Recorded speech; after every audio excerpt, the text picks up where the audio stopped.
यदि तपाईहरु युरोपियन कन्ट्रीमा हुनुहुन्छ र तपाईहरुले त्यहाँ कमाएको पैसालाई नेपाल पठाउन चाहनुहुन्छ भने त्यस्तो अवस्थामा तपाईहरुलाई मनी ट्रान्सफर वालेटको आवश्यकता पर्छ र मनी ट्रान्सफर वालेटहरु चाहिँ धेरै रहेका छन् जसमध्ये छिटो छरितो भरपर्दो र सबैभन्दा बढी रेट दिने वालेट रहेको छ ट्याप ट्याप मनी सेन्ड। तपाईहरुले ट्याप ट्यापको माध्यमबाट भरपर्दो तरिकाले छिटो पैसा पठाउन सक्नुहुनेछ र साथै तपाईहरुले फर्स्ट टाइम प्रयोग गर्दा बोनसको पनि व्यवस्था गरिएको छ त्यो बोनस पनि पाउन सक्नुहुनेछ। यदि तपाईहरु ट्याप ट्याप अकाउन्ट कसरी क्रिएट गर्ने, कसरी ब्याङ्क लिङ्क गर्ने, कसरी पैसा सेन्ड गर्ने त्यो कुरा जान्नु भएको छैन भने आजको भिडियोमा तपाईहरुलाई कम्प्लिट जानकारी दिनेछु। भिडियोलाई अन्तिमसम्म हेर्दै गर्नु होला। सबैभन्दा पहिले तपाईहरु आफ्नो मोबाइल फोनको प्ले स्टोर अथवा एप स्टोरमा गएर ट्याप ट्याप भनेर सर्च गर्नुस् र अब तपाईहरुलाई फर्स्टमा एउटा एप्लिकेसन देखाइदिनेछ tap tap send money transfer भनेर। यो एप्लिकेसनलाई आफ्नो मोबाइल फोनमा इन्स्टल गर्नुस्। अब यो इन्स्टल भइसकेको छ, जस्ट ओपन गर्नुस्। अब तपाईहरुले यहाँनेर ट्याप ट्यापको अकाउन्ट क्रिएट गर्नुपर्ने हुन्छ। तपाईहरु कन्टिन्यू विथ गुगलमा गएर पनि गर्न सक्नुहुनेछ अथवा तपाईहरुले सिम्पली साइन अपमा गएर त्यहाँदेखि पनि अकाउन्ट क्रिएट गर्न सक्नुहुनेछ। अब तपाईहरुलाई यहाँनेर नम्बर मागेको छ, तपाईहरु जुन देशमा बस्नुहुन्छ त्यो देशको चाहिँ नम्बर राख्नुपर्ने हुन्छ। तपाईहरुले नेपालको नम्बरदेखि चाहिँ अकाउन्ट क्रिएट चाहिँ गर्न पाउनुहुन्न है त, युरोपियन नम्बर नै चाहिन्छ। म अहिले क्रोसियामा छु, क्रोसियाको नम्बर राख्छु। नम्बर राखिसकेर जस्ट नेक्स्टमा टच गर्नुस् र तपाईहरुले जुन नम्बर राख्नु भएको छ त्यो नम्बरमा एउटा ओटीपी आउनेछ र त्यो ओटीपी तपाईहरुले यहाँनेर टाइप गर्नुपर्ने हुन्छ। ओटीपी टाइप गरेर जस्ट कन्फर्म गराइदिनुस्। अब तपाईहरुले यहाँनेर तपाईको नाम चाहिँ राख्नुपर्ने हुन्छ। फर्स्ट नेम, लास्ट नेम राख्नुस्। अब नेक्स्ट गर्नुस्। अब तपाईहरुले यहाँनेर एउटा इमेल एड्रेस राख्नुपर्ने हुन्छ। इमेल एड्रेस चाहिँ तपाईको भ्यालिड हुनुपर्ने हुन्छ। भ्यालिड इमेल एड्रेस नै राख्नु होला। त्यसपछि तपाईहरुले पासवर्ड पनि क्रिएट गर्नुपर्ने हुन्छ र पासवर्ड आफूले सम्झिने खालको पासवर्ड राख्नु होला र पासवर्ड चाहिँ मिनिमम 12 वटा क्यारेक्टरहरुको राख्नुपर्ने हुन्छ। अक्षर, अङ्क, सिम्बल सबै कुराहरुको मिक्सअप गरेर एउटा पासवर्ड क्रिएट गर्नुस् र कन्फर्म पासवर्डमा पनि माथि जे पासवर्ड राख्नु भएको छ त्यो पासवर्डलाई टाइप गरिदिनुस् र अब नेक्स्ट गर्नुस्। अब यहाँनेर नोटिफिकेसनको लागि सोधेको छ, मैले स्किप गराइदिएँ। अब त्यसपछि तपाईहरुले सर्च बारमा जस्ट नेपाल भनेर सर्च गर्नुस् र यहाँनेर तपाईहरुलाई नेपाली रेट पनि देखाइदिनेछ। 1 युरो बराबर कति पैसा दिन्छ भनेर। यो पैसा घटेको बेला घट्छ पनि र बढेको बेला बढ्छ पनि। अब यहाँ तपाईहरुले कति पैसा सेन्ड गर्न चाहनुहुन्छ त्यो टाइप गर्नुपर्ने हुन्छ। मैले 160 युरो गर्दैछु अथवा तपाईहरुले एनपीआरमा गएर सिधै नेपाली रुपैयाँलाई टाइप गर्ने बित्तिकै अटोमेटिकली युरो डिटेक्ट गर्नेछ। त्यसैले तपाईहरुले डाइरेक्ट नेपाली पैसा कति चाहिएको छ त्यति मात्रै पनि सेन्ड गर्न सक्नुहुनेछ। अब तपाईहरुले अमाउन्ट टाइप गरिसकेपछि एड प्रोमो कोडको अप्सनमा जानुस् र तपाईहरुले यहाँनेर प्रोमो कोड राख्नुपर्ने हुन्छ। अनि मात्रै तपाईहरुले 10 युरोको बोनस पाउनुहुनेछ। त्यसको लागि तपाईहरुले मेरो प्रोमो कोड मोहनलाल 46 लाई प्रयोग गर्न सक्नुहुनेछ।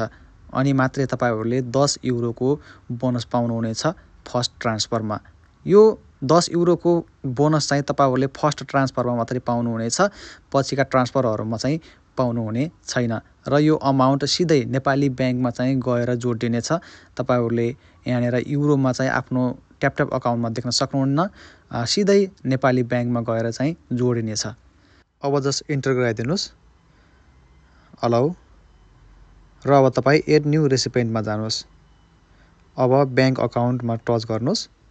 अब तपाईले तपाईको ब्याङ्क अकाउन्टमा रहेको नाम, ब्याङ्कको नाम र त्यसै गरेर तपाईको ब्याङ्क खाता नम्बर स्पष्ट रूपमा टाइप गर्नुपर्ने हुन्छ।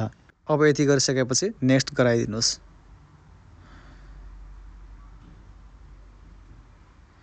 र अब योर होम एड्रेस भनेको छ, तपाईहरुले यहाँनेर सर्च एड्रेसमा गएर तपाईको एड्रेस सर्च गर्नुपर्ने हुन्छ अथवा तपाईहरुले इन्टर एड्रेस म्यानुअल्लीको अप्सनमा गएर म्यानुअल्ली एड्रेस पनि राख्न सक्नुहुनेछ, तर म अहिले सर्च गर्छु। एड्रेस तपाईहरुले आफ्नो टीआरसी कार्डमा रहेको एड्रेसलाई नै राख्नु होला र मैले मेरो एड्रेस चुज गरे। अब तपाईहरुले यहाँनेर केही पनि कुराहरुलाई नचलाइकन नेक्स्ट गराइदिनुस्। अब तपाईले यहाँनेर तपाईको एटीएम कार्डलाई लिंक गर्नुपर्ने हुन्छ। जस्ट डेबिट कार्डमा जानुस् र यहाँनेर तपाईले तपाईको कार्डमा रहेको नाम, कार्ड नम्बर, एक्सपायरी डेट र सीवीवी नम्बर टाइप गर्नुस्। अब यी सम्पूर्ण कुराहरु टाइप गरिसकेपछि जस्ट सेभ गराइदिनुस्।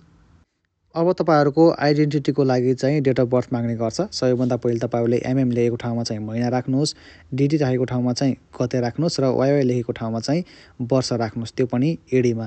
यी सबै कुराहरू राखिसकेर जस्ट नेक्स्ट गराइदिनुहोस्। र अब यहाँनिर अलो नोटिफिकेसन भनेको छ, मैले ओके गरिदिएँ र अब मेरो सम्पूर्ण डिटेलहरू चाहिँ देखाइरहेको छ र साथसाथै यहाँनिर कति पैसा हाल्न लागेको छु मैले र त्यसपछि अब मैले कति रुपियाँ चाहिँ कति युरो चाहिँ बोनस पाउँछु त्यो पनि राखिदिएको छ है त।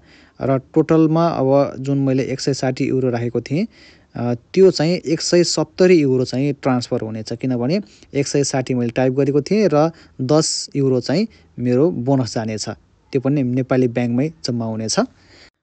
अब तपाईँहरूको सम्पूर्ण इन्फर्मेसनहरू सही छ भने पे विथ कार्डमा टच गर्नुहोस् र अब सेन्डिङ ट्रान्सफर भनेको छ र यो अब ओके गराइदिनुहोस् र यो पैसा चाहिँ सेन्ड भइसकेको छ मेरो नेपाली ब्याङ्कमा र अब यो केही मिनेटभित्रमै, मिनेट पनि लाग्दैन सायद, यो छिटै नै मेरो ब्याङ्कमा जम्मा हुनेछ।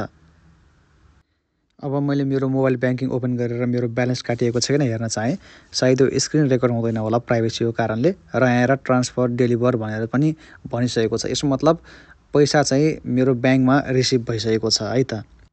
र मैले यहाँनिर मेरो पेमेन्ट रिसिभ गरेको स्टेटमेन्ट पनि राखिदिएको छु र कहिलेकाहीँ फर्स्ट पेमेन्ट गर्दाखेरि एम टोकन मागेको हुन्छ र एम टोकन राख्न पनि खासै गाह्रो छैन। तपाईँहरूलाई नोटिफिकेसन बारमा एउटा नोटिफिकेसन आउनेछ र त्यसमा टच गरिसकेपछि कन्फर्म पेमेन्ट गराइदिनु पर्ने हुन्छ र त्यसपछि तपाईँहरूले आफ्नो मोबाइल ब्याङ्किङको एम टोकन सेक्सनमा गएर एउटा नम्बर दिएको हुन्छ, त्यो नम्बरलाई राखेर त्यसले मल्टिप्लाई गर्छ र त्यो मल्टिप्लाई गरेको नम्बरलाई चाहिँ तपाईँहरूको एम टोकन सेक्सनमा जुन ट्यापको एम टोकनमा गएर राखेपछि सजिलै पैसा ट्रान्सफर हुनेछ। यदि तपाईँहरूलाई आएन भने कमेन्ट गर्नुहोला, म त्यसको छुट्टै भिडियो बनाएर राख्नेछु है त। आशा छ यो भिडियो हेरिसकेर तपाईँहरूले आफ्नो मोबाइल फोनमा ट्याप अकाउन्टलाई कसरी क्रिएट गर्ने, कसरी ब्याङ्क लिङ्क गर्ने, कसरी पैसा पठाउने र साथै तपाईँहरूले बोनस पनि पाउनुहुनेछ फर्स्ट टाइम प्रयोग गर्दाखेरि, त्यो बोनस कसरी पाउने त्यो कुराको जानकारी पाइसक्नु भएको छ। भिडियो तपाईँहरूलाई कस्तो लाग्यो, भिडियो सम्बन्धी केही जिज्ञासा छ भने कमेन्ट बक्समा कमेन्ट गर्न नभुल्नुहोस् र भिडियो तपाईँहरूलाई मन पर्यो, तपाईँहरूको लागि हेल्पफुल लाग्यो भने प्लिज भिडियोलाई लाइक एन्ड च्यानललाई सब्सक्राइब पनि गर्न नभुल्नुहोस् है त। Thanks for watching this video.